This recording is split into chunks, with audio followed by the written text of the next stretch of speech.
জুলাই যোদ্ধাদের পরিকল্পিতভাবে বিতর্কিত করা হচ্ছে এমন দাবি করা হলেও সুনির্দিষ্ট কিছু অভিযোগের ঘেরাটোপে প্রশ্নের মুখে তারুণ্যের নেতৃত্ব। অথচ ২৪-এর গণ অভ্যুত্থানের মূলে তারুণ্যের বিপ্লব, কিন্তু ১.৫ বছরের মাথায় সেই নেতৃত্বই এখন প্রশ্নবিদ্ধ। পরিকল্পিত এজেন্ডা বাস্তবায়নের অংশ বলে অভিযোগ জেনজিদের।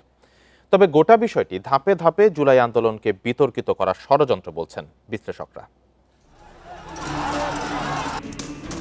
২০২৪ সালের গণ অভ্যুত্থান জাতি পেয়েছে নতুন বাংলাদেশ।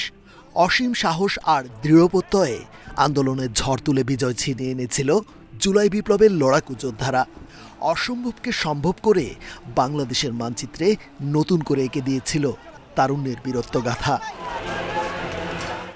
মাত্র ১.৫ বছরের মাথায় সেই তারুণ্যের নেতৃত্ব কি হোঁচট খেল? চরিত্র হননের চেষ্টা ৫ই আগস্টের পরবর্তী সময় থেকেই করছে। সম্প্রতি শরীফ ওসমান হাদির হত্যা, বৈষম্য বিরোধী ছাত্র আন্দোলনের নেতা মাহাদি কিংবা তাহরিমা সুরভিকে রিমান্ডে নেয়া ঘটনাগুলো পর্যালোচনা করলে দেখা যায় রাষ্ট্রযন্ত্রের একটি অংশ কিংবা রাজনীতির বিদ্বেষমূলক মনোভাব জুলাই আন্দোলনের অগ্রসৈনিকদের ওপর স্পষ্টতই দৃশ্যমান। আওয়ামী লীগ এবং তাদের ভারতীয় যে পুরাতন এস্টাবলিশমেন্ট, তারা পরিকল্পিতভাবে জুলাই যোদ্ধাদের চরিত্র হনন করছে, তাদের উপরে শারীরিক আক্রমণ করছে, মানসিক নিপীড়ন করছে এবং সারা দেশে তারা এই অব্যাহত প্রচেষ্টা চালিয়ে যাচ্ছে। আমাদের রাজনীতি বলেন, আমাদের এই অ্যাক্টিভিজমের সময় থেকে বলেন, মানে এই প্রশাসনের ভিতর থেকে আমাদের ব্যাপারে একটা নেতিবাচকতা আছে, এটা আমরা বুঝতে পারি। এবং আরো এক ধরনের গোষ্ঠী আছে যারা আসলে এক ধরনের ন্যারেটিভ তৈরি করতে চাইছে এই ৫ আগস্টের পরে, যে আগেই ভালো ছিলাম।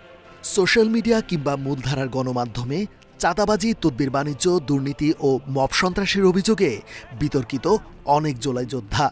আর এটাকে পুঁজি করে বিতর্কিত করা হচ্ছে গোটা জুলাই আন্দোলনকেই, মনে করছেন বিশ্লেষকরা। জুলাইয়ের চেতনা বা জুলাই যে হলো, এটার তো একটা পরিবর্তন আসছে সোসাইটিতে, এটা তো সত্য। এই পরিবর্তনকে যারা মেনে নিতে পারে না, আমি মনে করি তারা সকলেই, এবং তারা হতে পারে কোনো রাজনীতির সাথে সংযুক্ত হতে পারে, কিংবা হতে পারে তারা প্রশাসনের একটি অংশ, কিংবা সোশ্যাল অ্যাক্টিভিস্ট হতে পারে। তারা সকলে আমরা দেখি যে এই কাজগুলো করে পুরো আন্দোলনটাকে একটা প্রশ্নের মুখোমুখি দাঁড় করায় দেওয়ার একটা প্রচেষ্টা আছে। জুলাই যোদ্ধাদের দায় মুক্তি দিতে পৃথক অধ্যাদেশ করছে সরকার। আইন মন্ত্রণালয় দায় মুক্তি অধ্যাদেশের একটি খসড়াও তৈরি করেছে, যা অনুমোদনের জন্য দ্রুতই উপস্থাপন হবে উপদেষ্টা পরিষদে।